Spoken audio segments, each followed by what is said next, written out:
बोधशाला के मां सरस्वती मंदिर से सीधे जुड़ रहे हैं हमारे सहयोगी अनुराग अमिताभ। आइए उनसे बात करते हैं। अनुराग, सबसे पहले तो ये बताइए कि क्या वहां पर पूजा अर्चना का दौर शुरू हो चुका है? कौन कौन पूजा करने के लिए पहुंच रहा है? क्योंकि हाईकोर्ट का जब कल फैसला आया उसके बाद से हिंदू पक्ष के चेहरे खिल उठे।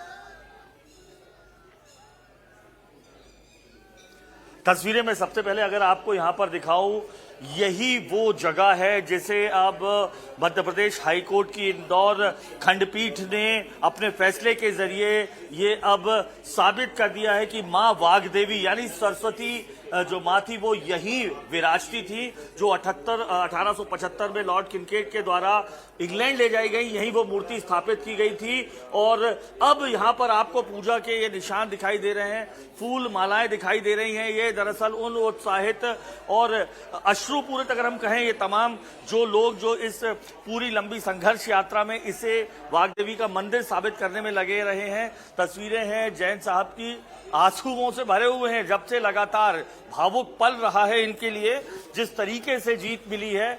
और अभी यही तमाम प्रमाण बताते हुए नजर आए जैन साहब। ये बोधशाला मंदिर समिति के संरक्षक हैं और तस्वीरों में अगर मैं आपको यहां पर दिखाऊंगा तो यहां वाग्देवी विराजती थी। और तमाम जो ऐसे साक्ष्य हैं जिन वैज्ञानिक जांच और साक्ष्यों के दम पर ये साबित किया है, जिन्हें माना है अयोध्या फैसले को ध्यान में रखते हुए ये एएसआई की वैज्ञानिक सर्वे, उनकी फाइंडिंग्स, उनके साक्ष्य के आधार पर ये तय किया है इंदौर जो हाईकोर्ट है कि ये मंदिर है। हम खुद अब बात कर लेंगे जैन साहब से कि ऐसे कौन कौन से साक्ष्य है। सबसे पहले तो आपने कमल दल बताया जो अमूमन मस्जिदों में नहीं होता। ऊपर देखो कमल दल देखो। जी जी, ये तस्वीर है किसी मस्जिद में का मंदिर है और हाईकोर्ट ने भी माना कि मस्जिद में मीनार होती है, यहाँ मीनार नहीं है, यहाँ गुम्बज है, मंदिर है। यहाँ ऊपर जो बना हुआ पूरा मंदिर का ही हिस्सा बना हुआ है। जी जी, मैं आपको तस्वीरों में बहुत जल्द दिखाने की कोशिश करूंगा।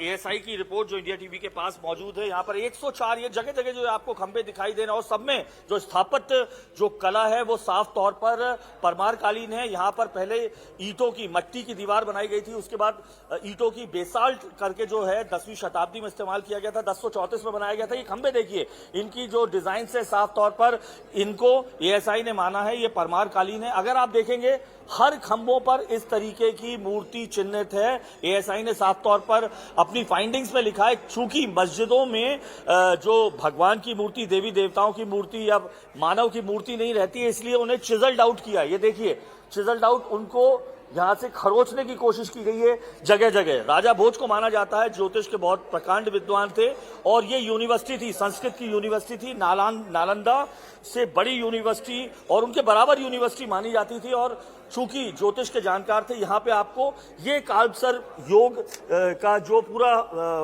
पूरा मंत्र है ये स्थापित यहाँ पे दिखाई देगा तस्वीरों में। ये एक्सक्लूसिवली एएसआई की फाइंडिंग से साफ हुआ। और ये जो भाषा है अगर आप देखेंगे तो ये प्राकृत या पाली से मिली जुली भाषा है।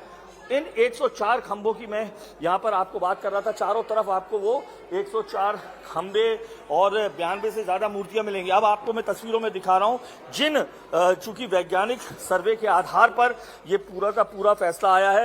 ये सामने सरस्वती मां का कुंड था, यहाँ पर पूजा होती थी। और अब आपको जो तस्वीरें यहाँ पर मैं दिखाने जा रहा हूं, इस कुंड में जो 4 पिलर्स जो लगे हुए थे जिनको तोड़ के लगाया गया, एएसआई की फाइंडिंग्स और जांच में जो साफ दिखाई दिया वो ये पिलर्स रहे। ये ऐतिहासिक रूप से बेहद बड़ी जो रिसर्च रही है जो 98 दिनों तक चली एएसआई की, ये आप तस्वीरों में देखेंगे। बीच में अगर आपको मेरे कैमरामैन प्रदीप दिखाएंगे तो ये यहाँ पर शंकर जी की बैठी हुई मूर्ति है। इन 4 पिलर्स को जो यहाँ यज्ञशाला में थे उन्हें खंडित किया गया। और आप तमाम पिलर्स में देखिएगा, इन तमाम पिलर्स में आपको यहाँ देवी देवताओं की मूर्तियां दिखाई दे रही हैं। कहीं भी देखिए आप, यहाँ पर ब्रह्मा की मूर्ति है, यहाँ पर नरसिंह की मूर्ति है। ये आप फिर पिलर का एक हिस्सा है जिसे खंडित किया गया था। ये फाइंडिंग्स में साफ तौर पर नजर आया। यहाँ पर अगली मैं आपको दिखाऊंगा जहां से स्थापित होता रहा है कि दरअसल ये पूरी तरीके से 1035 में बना हुआ एक बड़ी यूनिवर्सिटी थी। ज्ञान, विज्ञान, भूगोल तमाम विषय पढ़ाए जाते थे। ये हिस्सा अगर आप देखेंगे तो ये द्वारपाल बने हुए, हर मंदिर के प्रवेश द्वार से पहले द्वारपाल की तस्वीरें रहती थी, इन्हें भी चिजल्ड आउट किया गया है, खंडित किया गया है। ये देखिए ये मूर्ति और ये यहाँ पर ये 2 बनी हुई हैं, ये द्वारपाल की है। शंख आपको छोटा सा दिखाई देगा जो साफ तौर पर मंदिरों की निशानी है। और सबसे बड़े सबूतों में से एक, चूंकि ये संस्कृत की बहुत बड़ी यूनिवर्सिटी थी, मां सरस्वती वाग्देवी का मंदिर था, इसलिए जिस पारिजात मंजरी शिलालेख का एएसआई ने अपनी फाइंडिंग्स और सर्वे में लिखा है कि पारिजात मंजरी जो 11वीं शताब्दी के आसपास जो लिखा गया प्रमुख नाट्य है और जिसको लिखा था मदन गुरु ने, जो उस समय के परमारकालीन राजा हैं, उनके गुरु थे। यहां पर मैं आपको तस्वीरों में दिखाऊंगा, ये वो पारिजात मंजरी का शिलालेख है।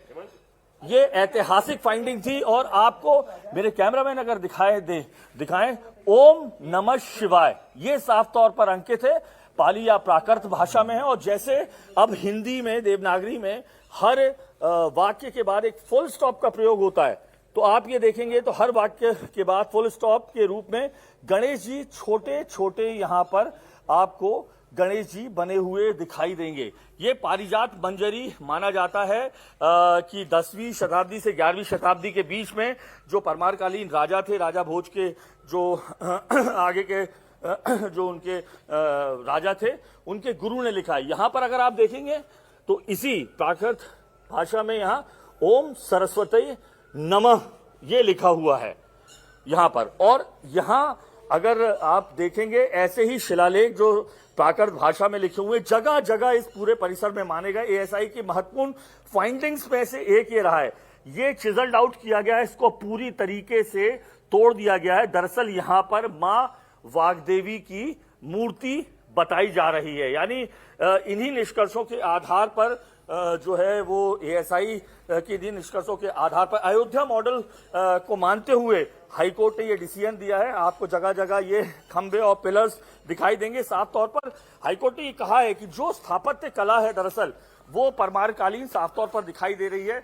आप चारों तरफ देखेंगे इस तरीके के पिलर्स, और मस्जिद में इस तरीके से कारीगरी नहीं होती है। सबसे बड़ा एक और मंदिर का होने का जो सबूत जो एएसआई ने पता लगाया था, वैज्ञानिक सर्वे है, ये पूरी तरीके से उत्खनन है, वैज्ञानिक सर्वे है, उनकी फाइंडिंग्स है, कार्बन डेटिंग है, तमाम चीजों के जरिए किया गया। यहां पर आप देखेंगे ये पूरी खाली जगह नजर आ रही है, लेकिन इन जगहों पर बाकायदा घंटियां बनी हुई थी। ये तस्वीरें जो हैं ये देखिएगा, ये आपको हर मंदिर में जिस तरीके से घंटियां रहती है, ये एक घंटी का आपको दृश्य दिखाई दे रहा है, लेकिन बाकी कहीं भी आपको इस तरीके से घंटियां नहीं दिखाई देंगी।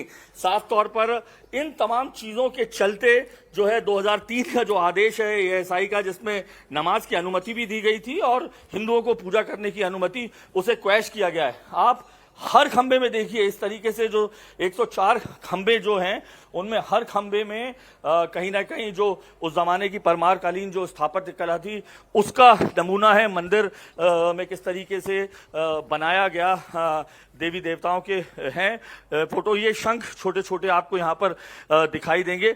हर तरफ अगर आपको कहें तो इसी तरीके का जो तस्वीरें हैं और वो सब चीज आपको यहीं पर मिली है। आप ये इस जगह पर बड़ी मात्रा में संस्कृत सीखने, तमाम जो ज्ञान विज्ञान की चीजें सीखने देश विदेश से आया करते थे, और इसीलिए इसे बड़ी ज्ञान की जो ये यूनिवर्सिटी कहा जाता था। अब एक और आर्कियोलॉजिकल सर्वे ऑफ इंडिया की जो फाइंडिंग्स में ये आप खिड़की देखिए, उस जमाने में किस तरीके से इस खिड़की को बनाया गया था, और बीच में अगर आप यहां पर आपको देखें तो ये गणेश जी की खंडित मूर्ति बताई जाती है। पूरी तरीके से इसे खंडित कर दिया गया। ऐसे ही एक दूसरा ये जो खिड़की है उसको भी मैं आपको दिखाने की कोशिश करूंगा जी। ये इसे भी यहाँ पर ये शंकर जी की बनी हुई ये मूर्ति है, इसे पूरी तरीके से खंडित किया गया है। अनुराग, आपने बहुत ही बताया जाता है विस्तार से हमें इस पूरे परिसर के बारे में बताया। आपने बताया कि किस तरह से यहाँ पर भगवान की मूर्तियां उकीरी गई हैं, नजर आ रही हैं, जो खंबे लगे हैं, अलग अलग खंभों में भगवान की मूर्तियां देख सकते हैं। इसके अलावा आपने शिलालेख दिखाया, आपने पारिजात मंजरी का भी हमें जिक्र किया, हमें दिखाया। तो कुल मिलाकर जो दर्शक भी देख रहे हैं इस बात को तो अच्छी तरह और भाली बातें समझ रहे हैं कि ये मंदिर ही है, जो बात कोर्ट से की गई है।